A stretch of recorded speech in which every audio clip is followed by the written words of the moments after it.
जय श्री राम। आप सभी छोटे बड़े भाई बहनों का स्वागत है आपके अपने यूट्यूब चैनल पे एस्ट्रोलॉजी हाइड वर्ल्ड में।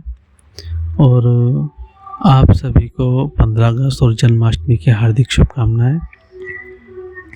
आज सोचा था आप लोगों के लिए कि मैं लाइव आऊँगा, आपके सवालों के जवाब दूंगा, आपके प्रश्नों के उत्तर दिए जाएंगे। तो पर ऐसा मुमकिन नहीं हो पाया क्योंकि वाईफाई चल नहीं रहा है। वाईफाई कभी पकड़ रहा कभी छोड़ दे रहा है, जिस वजह से लाइव बीच में रुक जाएगा। तो सोचा इसलिए मैं वीडियो बना के डाल दूं। और जो भी आपके सवाल हो जवाब हो आप मुझे कमेंट बॉक्स में लिख सकते हैं या आप मुझे व्हाट्सअप भी कर सकते हैं। देखिए, फालतू चीज़ों के लिए मुझे व्हाट्सअप ना करें।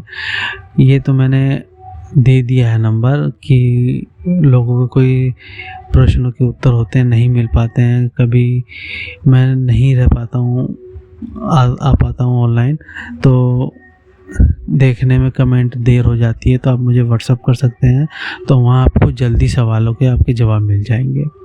तो फालतू के मैसेज ना करें, गुड मॉर्निंग वगैरह, और फालतू की चीज़ें ना पूछें। जो आपको लगता है इम्पोर्टेंट चीज़ है, आपको जो चीज़ समझ में नहीं आ रही हो वो चीज़ आप पूछें। नंबर मैं मेंशन कर दूंगा अपने वीडियो में और डिस्क्रिप्शन बॉक्स में भी दे दूंगा।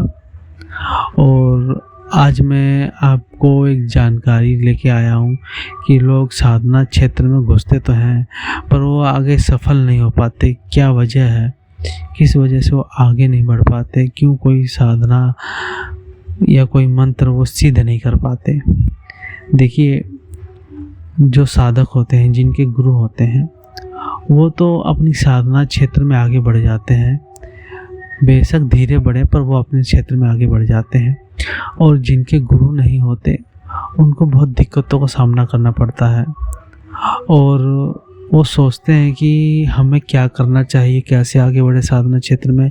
या और जो नए लोग होते हैं जो साधना क्षेत्र में आना चाहते हैं, उनकी कोई वजह होती है जिस वजह से वो साधना क्षेत्र लाइन में आना चाहते हैं। जैसे कि कोई बाबा परेशान रहता है, कोई किसी के घर का, परिवार का, आस पड़ोस का उस पर कुछ क्रिया वगैरह करता है, तो जिस वजह से वो परेशान रहता है, बाबा के चक्कर काट चुका है, तो वो भी सोचता है मैं भी कुछ साधना लाइन में आऊँ, कुछ साधना करूँ, अपना और अपने परिवार का प्रोटेक्शन और रक्षा कर सकूँ और घर परिवार का काम धंधा बढ़िया चले। तो कुछ लोगों का ये मोटिव रहता है। कुछ लोग कई तरह के रीज़न से आते हैं। आप सभी समझ सकते हैं क्या क्या रीज़न होते हैं। आजकल यंग जनरेशन है तो किस वजह से आती होगी। तो उनके गुरु नहीं होते हैं तो वो क्या सोचते हैं, जैसे उनके गुरु हैं, उनके गुरु नहीं है, उनका इष्ट देव है हनुमान जी, तो वो हनुमान जी की साधना शुरू करते हैं, हनुमान जी का मंत्र जाप शुरू कर देते हैं। कुछ दिन बीतते हैं, नेट पे सर्च मारते रहते हैं कि दुश्मनों का हम पीछा कैसे छुड़ाएं, तो उनको मिलता है कि नवाड़ मंत्र का जाप किया जाए, तो वो उसका जाप करने लग जाते हैं। कुछ दिन फिर देखते हैं यूट्यूब पे माँ प्रतिज्ञा का है मंत्र, उसका जाप करते हैं, तो उनका जाप करते हैं। कुछ दिन फिर माँ मंगलामुखी का जाप करने लग जाते हैं, सोचते हैं ये तो बहुत ही स्ट्रॉन्ग है, तो इसका जाप करते हैं, शत्रु से निजात मिल जाएगी। तो इसी चीज़ में वो भटकते रह जाते हैं।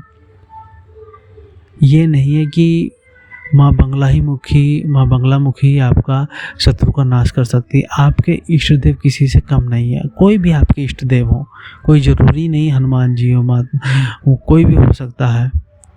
शीतला माँ हो सकती है इष्ट देव, हनुमान जी हो सकते हैं, जगदम्बा हो सकती है, शेरवाली हो सकती है, शिव जी हो सकते हैं, कोई भी भगवान हो सकते हैं आपके इष्ट देव, गुरु गोरखनाथ हो सकते हैं। जो भी आपके इष्ट देव हैं आप उनकी आराधना कीजिए। आप उनके सात्विक मंत्र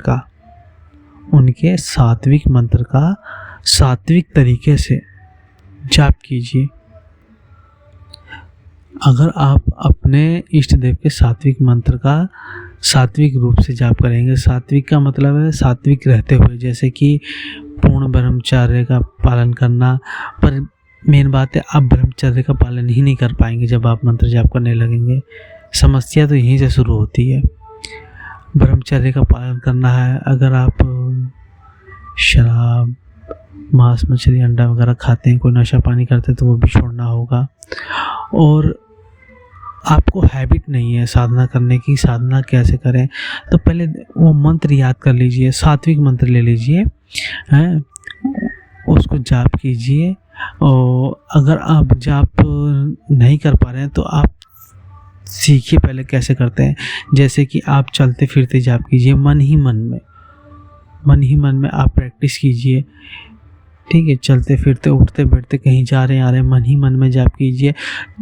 इसे जाप करने से क्या होगा, आपका ऑरा स्ट्रांग होगा, आपकी जो नेगेटिव ऊर्जा है वो कम होने लगेगी। जब नेगेटिव ऊर्जा कम हो जाएगी तो आपके मंत्र का जो फल है आपको वो मिलने लगेगा, आपका ऑरा स्ट्रांग हो जाएगा।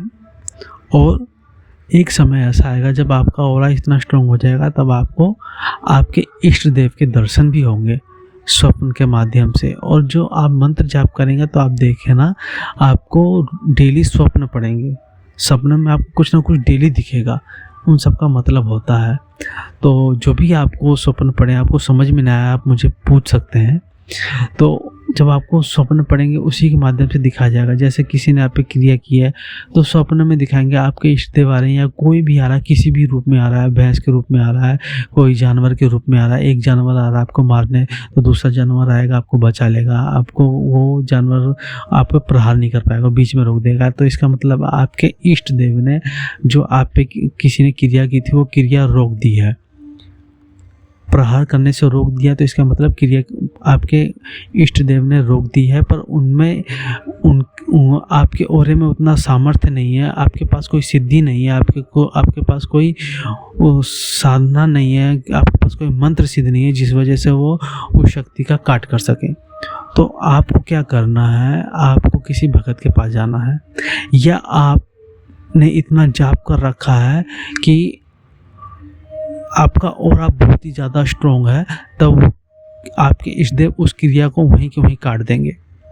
क्रिया काटेंगे तो दिखेगा कि वो जो जानवर आपको मारने आ रहा था, जो दूसरे जानवर ने बचाया, उस जानवर ने उस जानवर को मार दिया, तो आपकी क्रिया ख़त्म हो गई। किसी ने भी जो आप पे क्रिया की थी वो ख़त्म हो जाएगी। और आपको दर्शन होंगे स्वप्न में। अगर आप लोग ऐसा सोचते हैं कि दर्शन होंगे तो हम वचन ले लेंगे और सवाल पूछेंगे, तो देखिए मैं अपने अनुभव से बता रहा हूँ कि जब दर्शन होते हैं ना आप सवाल पूछ पाएंगे, एक ऐसा कनेक्शन महसूस होगा जैसे कि आपको जो बोलना है वो माँ समझ गई हैं, आपको बोलने की ज़रूरत नहीं पड़ेगी। मतलब कि आपको ऐसा लगेगा आपको जो बोलना है माँ ने समझ लिया है और माँ आपको ही उत्तर दे के चली जाएगी उस चीज़ का, ठीक है। और जब आप जाप करने लगेंगे और जाप ही में जब आपका जाप बढ़ जाएगा तो उसी स्वप्न के माध्यम से आपको और भी देवी देवता के दर्शन मिलेंगे, और जो आपके इष्ट देव हैं वो आपको और सिद्धियाँ प्रदान करेंगे, वो आपको और सिद्धियाँ प्रदान करेंगे कि किस कार्य के लिए आपको कौन सी सिद्धि चलानी है। जैसे कि मैं हनुमान जी का भक्त था, तो मैं हनुमान जी का जाप करता था, तो हनुमान जी का जाप करते करते मैं हनुमान जी का भक्त था। और कम से कम आज 15-16 साल से मैं हनुमान जी का पूजा पाठ करता हूँ, व्रत रखता हूँ। और क्या कहते हैं, कभी एक दिन नागा नहीं होता कि मैं मंदिर में जोत न जलाऊं। हमेशा हनुमान जी का, मेरे इष्ट देव हनुमान जी हैं। पर जब मैं जाप करने लग गया, कुछ परिस्थिति ऐसी बनी स्वप्न के माध्यम से मुझे हनुमान जी से माता के दर्शन हुए, और माता ने मुझे एक शक्ति दी कि ये आपकी रक्षा करेगी और आप परेशान मत हो, मैं हूँ आपके पीछे।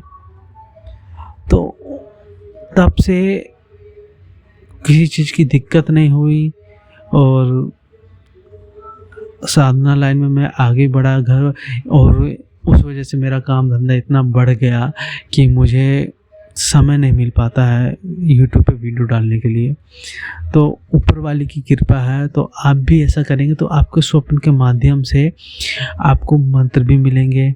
जैसे कि आप मंत्र आपको किसी भी तरीके से मिल सकते हैं। जैसे कि आप स्वप्न में देखेंगे आप कहीं घूमने गए हैं, आप पे किसी चीज़ ने प्रहार कर दिया, आपके ऊपर चीज़ कोई आके बैठ गई है, या आपको किसी चीज़ ने पकड़ लिया, तो आप स्वप्न में ही कोई मंत्र का जाप करने लगेंगे तो वो जाप आपको मिल जाएगा, वो मंत्र आपको मिला है, आपको उस मंत्र का भी जाप करना है। और आपके इष्ट देव तो वही रहेंगे, इष्ट देव तो आपके वही रहेंगे जो पहले थे, पर जब आप साधना लाइन में बढ़ेंगे ना तो आपको कन्फ्यूज़न हो जाएगी।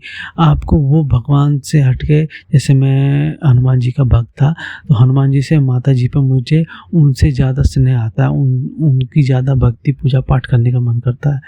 मेरा मन करता है कि एक बार को मैं हनुमान जी का मंत्र छोड़ दूँ, हनुमान जी की पूजा पाठ ना करूँ, पर माता जी का नहीं छोड़ूँ, ऐसा होता है। पर इसी में लोग कंफ्यूज हो जाते हैं, फिर धीरे धीरे अपने इष्ट देव को छोड़ देते हैं और जो नए भगवान जी मिलते हैं, जैसे माँ मिली, तो वो उसमें खो जाते हैं, उन्हीं की पूजा पाठ करते हैं, या कोई जो माँ शक्ति देती है उनको कि ये आपका कल्याण करेगी, उस शक्ति की आराधना करने लग जाते हैं माँ की, और हनुमान जी की जैसे पूजा वो छोड़ देते हैं।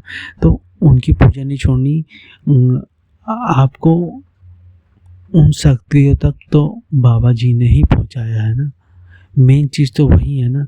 जब आप उन्हीं को छोड़ देंगे तो वो शक्ति आपका साथ क्यों देंगी? वो तो कहेंगे ना, जब आप जिसने आपको हमसे मिलवाया आप उसी की कदर नहीं करें तो हमारी कदर क्या करेंगे? आप हमारा साथ कब तक देंगे? जब आप उन्हीं को नहीं पूछ रहे तो हमको कब तक पूछेंगे? तो ये सब बातें होती हैं, ये सब बातें गुरु बताते हैं, और बहुत चीज़ें होती हैं जो आपको नहीं पता। हर चीज़ का नियम होता है। देखिए, कोई भी साधना करें, चाहे सात्विक हो, चाहे तांत्रिक हो, चाहे कोई सी भी साधना हो, चाहे बहुत ही आसान सी साधना हो, कोई सी भी साधना हो, सबसे पहले मंत्र जाप करने से पहले मैं आपको बताता हूँ, रक्षा घेरा मंत्र जरूर सिद्ध करें। कोई भी साधना करें उससे पहले रक्षा मंत्र सिद्ध कर लें। रक्षा मंत्र सिद्ध कर दिया गया उसमें, ऐसा वो हनुमान जी का भी दिया है, और इस्लामिक पद्धति का भी दिया है, और हिंदू पद्धति का भी दिया है। आप जो से धर्म से हैं आप उसका भी मंत्र का, उस सुरक्षा मंत्र का जाप करके उस मंत्र को सिद्ध कर सकते हैं। जब आप साधना में बैठे, आपके पास जगह नहीं बैठने की, आप घर में बैठते हैं, जगह खींचने की नहीं है, कोई बात नहीं, ये नहीं उसमें बताया है कि गोला खींचना है, आपके पास गोला खींचने का जुगाड़ नहीं है तो आप अपने ऊपर फूंक भी मार सकते हैं पढ़ के 11 बार 21 बार, जो भी आपको ठीक लगे। देखिए, जब आप मंत्र जाप करने लगेंगे तो आपके दिमाग में खुद ही ख्याल आने लगेगा, इसको मैं ऐसे करूँगा, अगर गोला खींचने की वजह मैं इसको पानी से खींच लूँ तो काम करेगा नहीं? करेगा काम। पानी की वजह मैं सिंदूर से खींच लूँ, काम करेगा नहीं? करेगा काम। तो ये आपको खुद दिमाग लगाना पड़ेगा कि सुरक्षा घेरा किस किस तरीके से काम करेगा। आप अपने ऊपर फूंक मार सकते हैं, आप अपने चारों दिशा में फूंक मार सकते हैं, इससे भी प्रोटेक्शन होता है। आप अपने घर की रक्षा कर सकते हैं, राई के दाने पे छिड़क के या सरसों के दाने पे मंत्र पढ़ के अपने घर के आगे छिड़क दीजिए, या चावल पे पढ़ के छिड़क दीजिए, कोई भी किसी ने किया कराया वो नहीं आएगा। ये सब चीज़ें आपके गुरु होंगे वो बताएंगे। तो जो भी साधना लाइन में आना चाहते हैं तो वो सबसे पहले अपने इष्ट मंत्र को कम से कम 1.25 लाख जाप कीजिए। जब आप 1.25 लाख जाप पहुँचेंगे, उस संख्या पर पहुँचेंगे ना, तो देखिएगा आपकी कुंडलिनी शक्ति भी जागृत होती है, जिस वजह से आपको देवी देवताओं के दर्शन होते हैं और कई चीज़ें आपको देखने को मिलेंगी। और फिर आपके मन में खुद ही ऐसे सवालों के जवाब आने लगेंगे जो आप कई सालों से सोचते थे इसका क्या सवाल का जवाब होगा, वो आपके मन में खुद ही आने लगेंगे, स्वप्नों के माध्यम से आएगा, या आप सोचेंगे तुरंत उसके ख्याल आ जाएगा कि नहीं ये ऐसे होना चाहिए, तो वो वैसे ही होगा। तो ये सब होता है। बाकी और भी बातें होती हैं जो गुरु बताते हैं, आपके गुरु नहीं है तो आपको इन चीज़ों का ध्यान नहीं है। और देखिए, जब आप के जो भी इष्ट देव हैं उनको दिल से पूजिए।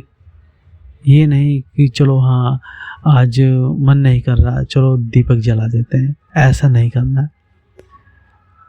वो भी आपके घर के सदस्य हैं, जैसे माँ बाप भाई बहन है वैसे वो भी हैं। माँ बाप भाई बहन एक दिन खाना ना खाएं कैसा लगता है आपको, तो वैसे उनको भी भोग लगाइए। आपके पास कुछ नहीं है, आप अपने घर की सूखी रोटी है वो भोग लगा दीजिए, जो ताज़ा बनता है पहला खाना वो तोड़ के खिला दीजिए।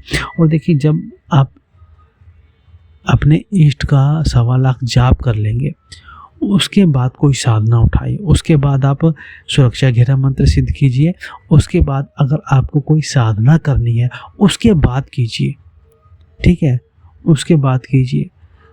आप अपने इष्ट देव को मंत्र सिद्ध कीजिए, 1.25 लाख कीजिए, फिर उसके बाद अपने जब भी साधना वगैरह करें, पूजा पाठ करें या मंत्र जाप करें, जब उनको भोग लगाएं तो अपने कुल देवी कुल देवता का भी भोग लगाएं। फिर जो आपके नगर क्षेत्र के हैं देवी देवता उनको भोग लगाएं, आपकी कुल देवी है उनको भोग लगाएं। इनको भोग लगाना बहुत ज़रूरी है, ठीक है। अगर आप इन सब को भोग नहीं लगाएंगे, ये शक्तियाँ आपसे खुश नहीं होंगी, तो आप कोई भी मंत्र सिद्ध कर लीजिए, वो शक्ति आपके पास नहीं आएगी। जब भी कोई साधना करता है, कुल देवी कुल देवता इष्ट देव आपके और नगर के जो होते हैं नगरपाल, उनको सिद्ध कराया जाता है। गांव में हमारे यूपी में कहते हैं डी, कहते हैं जिन्हें डी बाबा, तो उनकी पूजा होती है, फिर अपनी कुल देवी की पूजा होती है, फिर उसके बाद कोई साधना में उतरते हैं, तब वह साधना सिद्ध होती है। तो आप लोग तो नए लोग हैं, आप कोई साधक तो है नहीं, तो इसी लीजिए आप अपने इष्ट देव का मंत्र जाप कीजिए।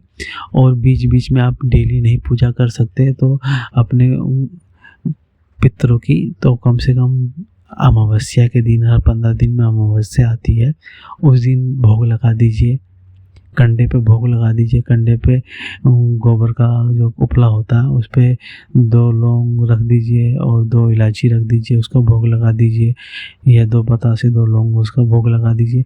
जो भी आपके पास अवेलेबल हो, जो भी आपकी सामर्थ्य हो, जो आप कर सकते हो, जितना आपका सामर्थ्य हो, उसी हिसाब से अपना भोग लगाइए और भोग ज़रूर लगाइए। भोग लगाना ज़रूरी। जब आप साधना लाइन में आना चाहते हैं तो आपको भोग लगाना, पूजा पाठ करना, ये सब बहुत ज़रूरी है। और कोई भी साधना करने से पहले एक आसन ज़रूर ले लीजिए। देखिए, एक ऊनी कम्बल होता है, ठीक है, ऊनी कम्बल ले लीजिए। आसन जितना मोटा उतना अच्छा है, क्योंकि आप जो मंत्र जाप करेंगे उसकी ऊर्जा धरती में नहीं जाएगी। जितना पतला आसन रहता है, आपकी जो मंत्र जाप करते हैं ना, एक समय ऐसा आएगा जैसे आपको लगेगा जो आप मंत्र जाप कर रहे हैं ना, वो आपकी रीढ़ के हड्डी से नीचे जाते जाते और वो धरती में चला जाएगा, ऐसे गूंजता हुआ जाएगा, आपको पता चलेगा। तो वो जब जितना मोटा कम्बल रहेगा, एक ऊनी कम्बल आता है, वो ले लीजिए, उसको तह लगा लीजिए, तह लगा के रख लीजिए, उस पर सिर्फ साधना कीजिए। जब आपको कोई साधना करनी हो जिसमें आपके पास काला कम्बल ले लिया आपने, ठीक है, उसमें आसन हो लाल लगाना है, तो आप कपड़ा ले लीजिए, वो कपड़ा बिछा लीजिए आसन के ऊपर, आपका लाल आसन हो जाएगा, ठीक है। और आसन बहुत ज़रूरी है। पूजा करते समय तो भी आसन पे बैठिए, मंत्र जाप करना है तो भी आसन पे बैठिए, और अपना आसन किसी को मत दीजिए। ये कुछ जो नियम है वो जो मैंने बताया, नियम तो बहुत से हैं, पर ये नए लोगों के लिए हैं, जिनको नहीं पता है उनके लिए मैंने बताया है। और जो साधना लाइन से भटक जाते हैं उनके लिए, वो क्यों भटक जाते हैं, ये चीज़ें बताई हैं। तो आशा करता हूँ आपको मेरी दी गई हुई जानकारी पसंद आई होगी। अगर पसंद आई तो कमेंट बॉक्स में लिखिए, और आप किस विषय में और जानना चाहते हैं, आपको कौन सी नॉलेज चाहिए, किस विषय के बारे में आप जानना चाहते हैं। और जिसके गुरु हैं वो ज़्यादा से ज़्यादा हो सके अपने गुरु के संपर्क में रहिए। ऐसे नहीं कि आपके गुरु हैं तो आप 6 महीने में बात कर लीजिए। उनकी जो गुरु दक्षिणा होती है, जैसे कि कोई त्योहार आता है, उनको खुद से पैसा दीजिए, उनको सामान ला के दीजिए, उनको कपड़े दीजिए। कहने वाली बात ना हो कि मेरा चेला है, मांगने पे देता है, जब उसको ज़रूरत पड़ती है तब आता है। ऐसा नहीं होना चाहिए। गुरु सबसे आगे है, ठीक है। और जिनके गुरु नहीं है, जो गुरु बनाना चाहते हैं, वो अपने इष्ट देव के आगे एक अर्जी डालिए कि मुझे अच्छे और बढ़िया गुरु से गुरु दीक्षा दिलवाइए। तो वो मिलाइए, तो वो मिला देंगे आपको। आप समय लगेगा किसी भी चीज़ में, ऐसा नहीं कि नहीं मिलेंगे, मिलेंगे। गुरु मिलने में समय लगता है, ऐसा नहीं है। आप ऑनलाइन के चक्कर में पड़ेंगे, फंस जाएंगे। 35,000, 40,000, 1.5 लाख, 1.25 लाख, ऐसे तो 21,000, 11,000, 2100 ऐसे तो गुरु मंत्र मिल रहे हैं। बताइए, लेने के बाद कोई पूछने वाला नहीं, जांचने वाला नहीं। हाँ, फ़ोन कर लिया तो हाँ ऐसे ऐसे जाप कर लो, कुछ दिक्कत हो तो कोई बताने वाला नहीं। देखिए, गुरु उसको बनाइए जैसे आप कोई दिक्कत परेशानी हो तो आप संपर्क करें तो तुरंत वो आपकी बात सुने, आपको समाधान दे उस समस्या का। क्योंकि ये जब साधना लाइन में जाएंगे ना, आपको बहुत दिक्कतें परेशानी होंगी। जब आप मंत्र जाप करेंगे तो चीज़ें प्रवेश कर जाती हैं घर में भी। तो वो चीज़ें मैं बता रहा हूँ, जब आप जाप करेंगे तो चीज़ें आपके घर में आ जाएंगी। आप अकेले सोओगे जैसे लगेगा कोई आपके आसपास है, कोई आपको छुरा। सात्विक मंत्र जाप करेंगे तो भी आपको ऐसा लगेगा, ऐसा लगे कोई है, कोई बेड के नीचे है, बेड आपका हिल रहा है, कोई आप अगर किसी के साथ सो रहे हैं तो इतना महसूस नहीं होगा। जब आप अकेले सोएंगे तब आपको ये अनुभूतियाँ होंगी। तो आपको डरना नहीं है। आपको ऐसा लगेगा कि जैसे कोई नेगेटिव शक्ति है। देखिए, आप पूजा पाठ तो अपना देवी देवता कर रहे हैं, अपने इष्ट देव का कर रहे हैं, तो उनके सिवा कौन आएगा? उनके गण आएंगे, भूत प्रेत तो आएगा नहीं। जब आप कोई साधना करेंगे उस स्थिति में आ सकता है। जब आप सात्विक साधना कर रहे हैं, अपने इष्ट देव का मंत्र जाप कर रहे हैं, सात्विक मंत्र जाप करना है। कोई तांत्रिक मंत्र जाप नहीं करना, ना कोई शावर मंत्र जाप करना है। सात्विक मंत्र, वैदिक मंत्र जाप करना है आपको, ठीक है। अगर आप वो तांत्रिक या शावर मंत्र वगैरह जाप करेंगे तो उसमें दिक्कत हो सकती है। उसमें आपके गुरु हैं, उनसे पूछ के जाप कीजिए। और बाकी जो भी मैं बताता हूँ वो पूरा सोच समझ के, किसी से पूछ के, अच्छे व्यक्ति से, पंडित से, ओझा से, सोखा से, जो झाड़ने फूकने वाले, उनसे पूछ के कीजिए। अब ये देखिए, जो मैंने मंत्र दिया है सुरक्षा घेरा का, तो ये सुरक्षा घेरा में भी काम आएगा। और अगर आपको किसी को झाड़ा फूक लगाना है, झाड़ना है, नज़र झाड़ना, उसमें भी ये काम आता है। किसी को रक्षा कवच देना है हाथ में बांध के, उसमें भी काम आएगा। कलावे पे आप पढ़ के उसको बांध सकते हैं, उसकी रक्षा होगी। तो बहुत काम आता है। ये आपको सोचना, आपको यूज कैसे करना है, ठीक है। वीडियो ज़्यादा लंबा हो गया है, आप भी सोचेंगे मैं कितना बोलता हूँ। तो मैंने बाकी जो भी डिटेल होगी अपना फ़ोन नंबर मैं आपको व्हाट्सअप का उसमें दे दूँगा, वीडियो में डाल दूँगा अपना नंबर, और डिस्क्रिप्शन बॉक्स में डाल दूँगा। अब मुझे कॉल मत करना, ओनली व्हाट्सअप करना, व्हाट्सअप मैसेज बस, ठीक है। तो कोशिश करूँगा कि आपके लिए और वीडियो बनाऊँ और आऊँ लाइव, तो समय नहीं मिल पाता। बस जैसे मैं तरक्की किया हूँ, जैसे मैं आगे बढ़ा हूँ, भगवान करे आप लोग भी आगे बढ़ें। आपका दिन शुभ रहे और आपका घर परिवार सुखी रहे। तो धन्यवाद।